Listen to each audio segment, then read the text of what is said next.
ওনার ছোট ছোট খুনসুটিগুলো আমার এখনো মনে পড়ছে। কিছুদিন আগে আমি জন্মদিন পালন করে আসলাম, সেই এর চেয়ে দুঃখের বিষয় আর কিছু কিসের জন্য। আমি তো সবাইকে ভালোবাসি, আমি আসলেই সবাইকে মন থেকে ভালোবাসি, এবং আমার মনে কোনো কুটিলতা জটিলতা নাই। আমি কারোর নামে কোনো কথা বলি না, কখনো কাউকে কটু করে কথা বলি না, এটা তোমরা সবাই জানো, এটা আমার অভ্যেস। এত ভালো একটা ছেলে ছিল।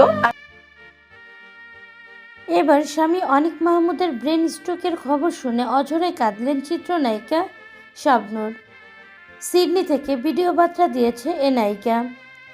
হঠাৎ করে ব্রেন স্ট্রোক করে নায়িকা শাবনূরের সাবেক স্বামী অনিক মাহমুদ এখন ঢাকার এভারকেয়ার হাসপাতালের আইসিইউর বেডে। ব্রেন স্ট্রোকে অনিকের মাথায় দ্রুততম সময়ে রক্ত ছড়িয়ে পড়েছে। বর্তমানে জীবন মৃত্যু সন্ধিক্ষণে আছেন অনিক মাহমুদ। একমাত্র ছেলেকে নিয়ে অস্ট্রেলিয়ায় আছেন চিত্রনায়িকা শাবনূর। শাবনূরের শাশুড়ি এ খবর জানান শাবনূরকে।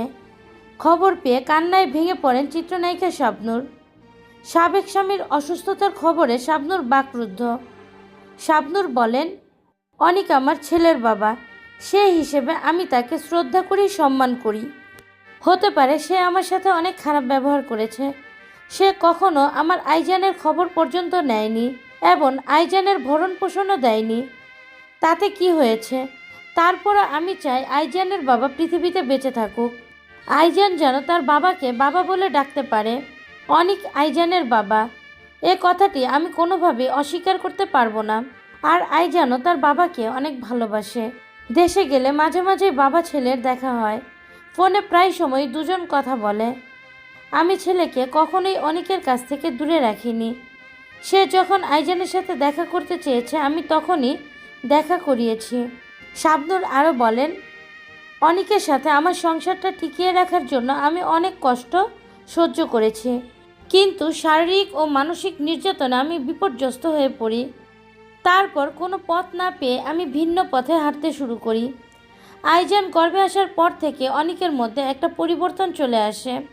শাবনূর আরও বলে, আমার কাছে অনেক গাড়ি বাড়ি টাকা পয়সা সব চাইতো অনিক, আমি তাকে সবই দিতাম, কিন্তু হঠাৎ করে আমি নিজেই উপলব্ধি করতে পারলাম অনিকের মধ্যে পরিবর্তন চলে এসেছে। টাকা পয়সা ওকে খারাপের দিকে নিয়ে যাচ্ছে। তখন আমি ওকে সব কিছু দেয়া বন্ধ করে দেই। আর যখনই আমি অনিককে টাকা পয়সা দেওয়া বন্ধ করে দিই তখনই অনিক আমার সাথে দুর্ব্যবহার করে। অনিক আমার সাথে যা করেছে তা অন্যায়, কিন্তু তার অসুস্থতার খবর শুনে আমি সত্যি বাকরুদ্ধ, আমি ব্যথিত। আইজান তার বাবাকে হারিয়ে ফেলুক তা আমি কখনোই চাই না। আমি দোয়া করি সে দ্রুত সুস্থ হয়ে আবারও আমাদের মাঝেই ফিরে আসুক।